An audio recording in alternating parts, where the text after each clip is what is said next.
E aí pessoal, eu sou o Tassi e seja bem-vindo ao Contando Histórias. Hoje eu vou relembrar esse trágico acidente de avião com o time chapecoense. O avião com o time de futebol da Chapecoense cai perto do aeroporto de Medellín, na Colômbia. Os jogadores viviam o grande sonho de disputar pela primeira vez uma final da Sul-Americana.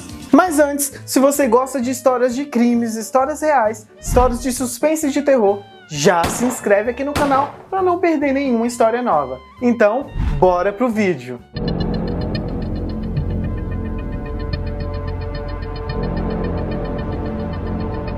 Faltavam 2 minutos para as 22 horas do dia 28 de novembro de 2016, quando o voo 2933 da empresa boliviana Lamia caiu no morro El Gordo, a 35 quilômetros do aeroporto de Medellín, na Colômbia.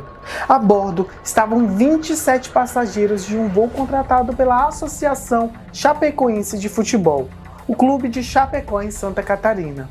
A equipe do interior do estado catarinense acabava de realizar, uma façanha. Ia disputar a final da Copa Sul-Americana contra o Atlético Nacional de Medellín. Um clube relativamente novo em meio a tantos centenários do nosso esporte mais popular.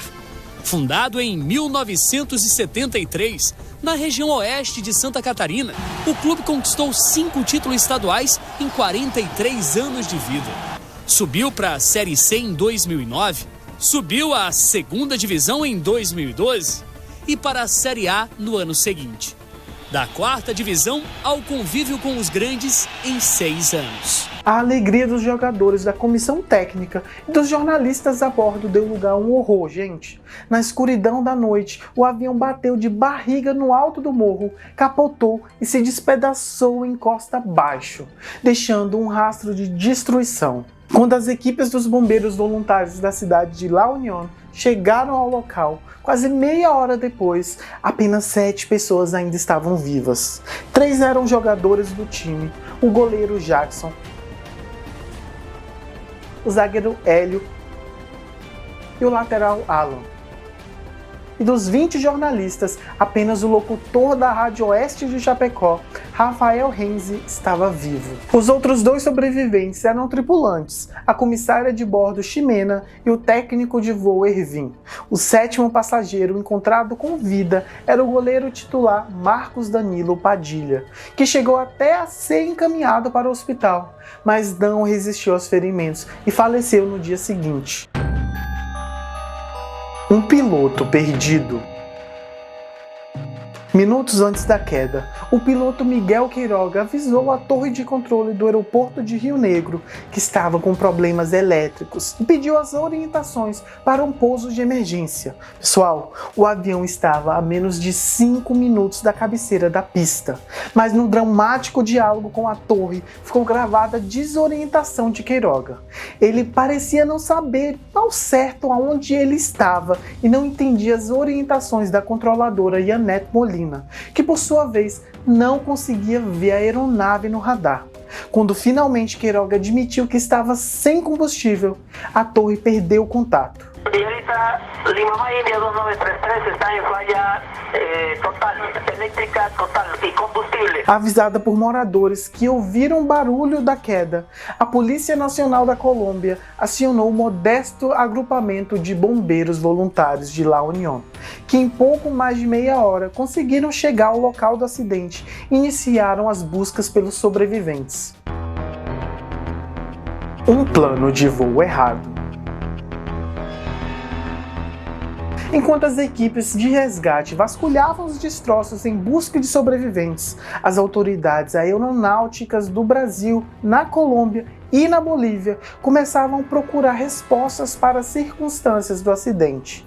E as primeiras informações vindas da Bolívia, de onde o voo 2933 havia decolado, eram desconcertantes, gente. O avião tinha saído do aeroporto de Santa Cruz de la Sierra com um plano de voo que, segundo a funcionária da administração de aeroportos e serviços auxiliares de navegação aérea, Célia Castillo, estava errado. Os valores do tempo de voo até Medellín, 4 horas e 22 minutos, eram exatamente os mesmos valores da autonomia do combustível.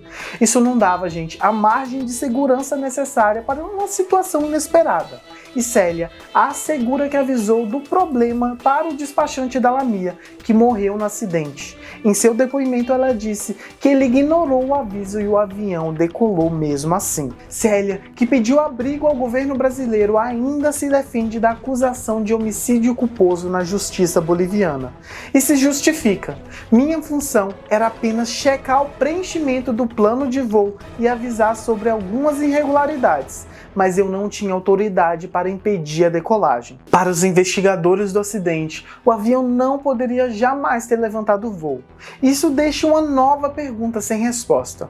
Por que o piloto havia decidido voar diretamente para Medellín, no limite de segurança do combustível, se ele poderia fazer uma escala para abastecimento?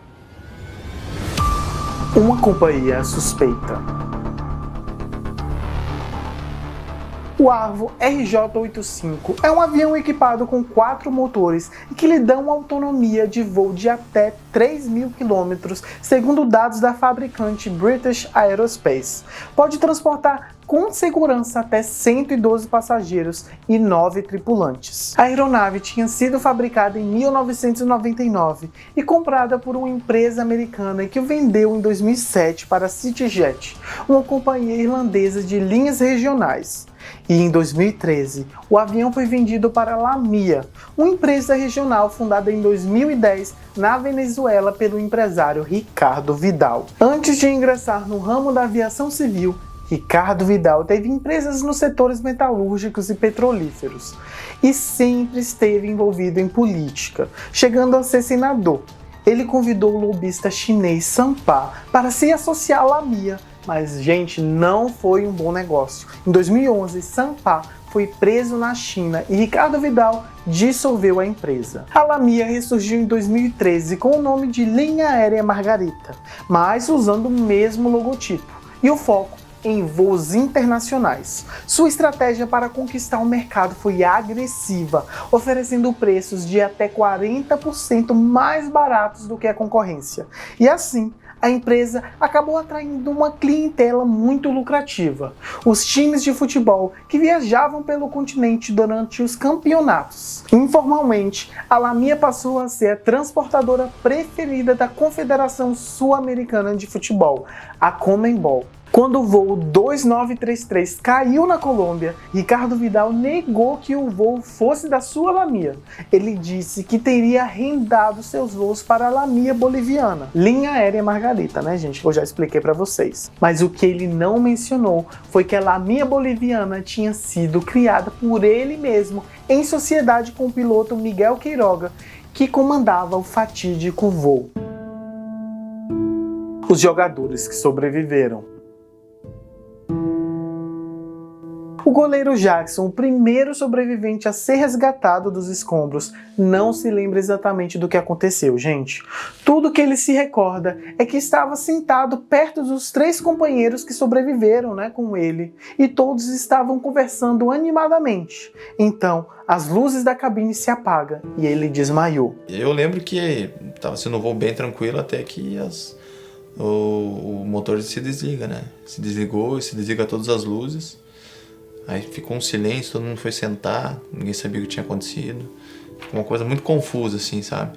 Poucos minutos antes de cair, passou uma das aeromoças e falou: todo mundo senta, bota o cinto, aperta o cinto que a gente vai pousar. Jackson, ao ver os focos das lanternas dos bombeiros no meio da mata, reuniu forças para gritar por socorro. Acordo no meio do mato, eu abro os olhos e escuto muitas pessoas gemendo, E eu não enxergava nada, era muito escuro, não enxergava nada. E eu só ouvia. O mais duro disso tudo é você escutar os teus amigos pedir pro socorro e tu não conseguir fazer nada, Eu avisto, assim, no fundo, assim, do mato, assim, uma lanterna. E aí eu comecei a gritar. E já naquele momento que o pessoal chega, já as pessoas que estavam ao meu redor já não gritavam mais. E levado de helicóptero ao hospital, ele teve parte da perna direita amputada. Em longas cirurgias, os médicos conseguiram reconstruir o calcanhar do pé esquerdo e a sua vértebra cervical, que por sorte não atingiu a medula, gente. Então eu tô ali me recuperando, chega o psicólogo e fala: Jackson, o seu avião caiu, fez boom, Morreu todo mundo, você perdeu a perna, não pode mais jogar futebol. O momento mais feliz, mais emocionante pra mim foi no momento que eu fico em pé e pude voltar a dar os primeiros passos. Então isso vai ficar marcado pro resto da minha vida. O lateral Alan também estava muito ferido e foi levado ao hospital de caminhonete pelos moradores de La Unión. Quando eu realmente acordei assim, e aí fui conversar com meu pai, com a minha esposa, perguntei pro meu pai o que tinha acontecido. E meu pai, por orientação dos médicos, de todo mundo, falou assim, Alan, o avião teve um pouso forçado aqui e tal, aqui na Colômbia, mas tu e o Neto e o Foman estão bem, estão aqui no hospital e tal. Então até então, naquele momento, pra mim, só nós 3 tínhamos se machucado. Né, que ia ter o jogo, e no outro dia os médicos chegaram. E aí foi quando eles me contaram que o avião realmente tinha caído, né, que não tinha sido pouso forçado e que apenas 6 pessoas tinham sobrevivido. E ali caiu o meu mundo, né, cara? Ali eu fiquei sem reação, fiquei em choque. Eu fiquei olhando pro nada durante o dia todo. O zagueiro Hélio Neto ficou 7 horas nos escombros e foi o último a ser resgatado. O socorrista, gente, já não tinha mais esperança de encontrar nenhum sobrevivente, quando um deles ouviu os gemidos e voltou para localizar o chamado. No entanto, seu estado estava tão crítico que os médicos chegaram a prevenir seus familiares de que não alimentasse muita esperança. E eu vi o médico do clube, quando eu olhei pro médico, e aí eu fui e falei pra ele, o que deu no jogo, doutor? Eu machuquei? E ele falou, machucou, Neto, você machucou na final. Meu médico reuniu todos os outros médicos com meus familiares, e ele perguntou pra mim, você lembra do sonho que você teve, que você conta pra sua esposa? Claro que eu lembro, falei pra ela aí, que eu sonhava, que eu tava no avião à noite, com muita chuva, o avião desligava, caía, eu conseguia levantar no meio dos escombros, saía numa porta de emergência e quando eu vi eu tava numa montanha à noite, tudo escuro. E aí o médico tava lá com a gente agora, falou, não foi um sonho não, Neto. Tudo que você tá falando foi realidade. O avião da Chapecoense caiu. Um time que ressuscitou. Quando a notícia chegou a Chapecó, já na madrugada do dia 29, os 200 mil habitantes foram sendo despertados pelos relatos da tragédia e a cidade mergulhou na dor e no luto, do sonho de uma conquista esportiva para o pesadelo inimaginável.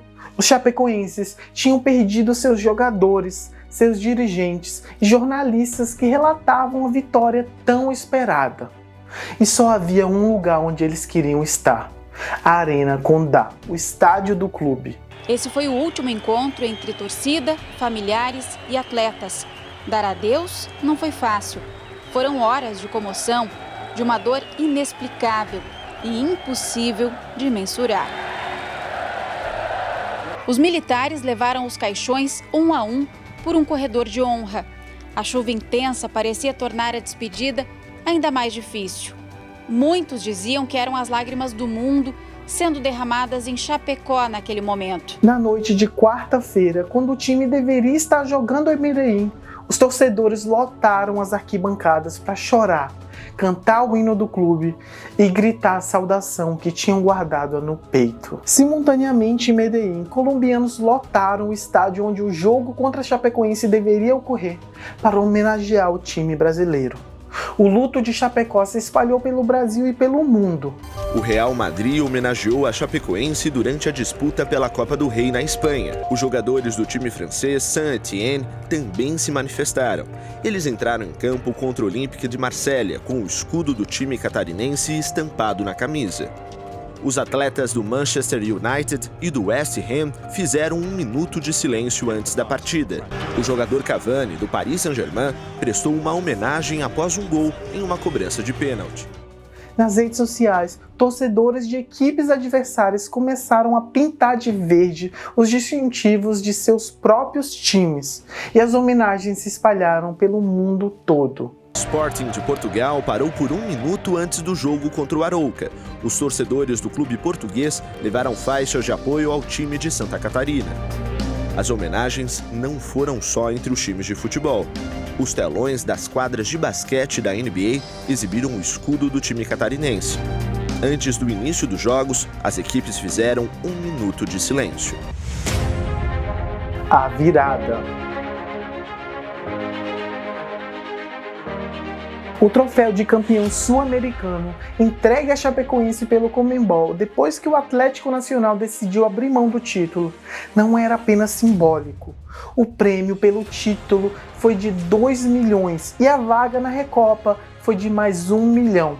E por ser campeã sul-americana, a Chapecoense garantiu também a vaga na Libertadores e mais 1,8 milhão pelos 3 jogos como mandante de campo. Com as finanças reforçadas, o clube reconstruiu o time e conquistou o título do Campeonato Catarinense de 2017. Arquibancadas lotadas, ingressos esgotados, uma festa que começou antes mesmo do início do jogo. Foi um jogo emocionante como uma final tem que ser, e quem comemore muito é a Chapecoense. Para todos aqueles nossos amigos, eu como estive aqui antes, eu acho que esse título não é nosso, é deles.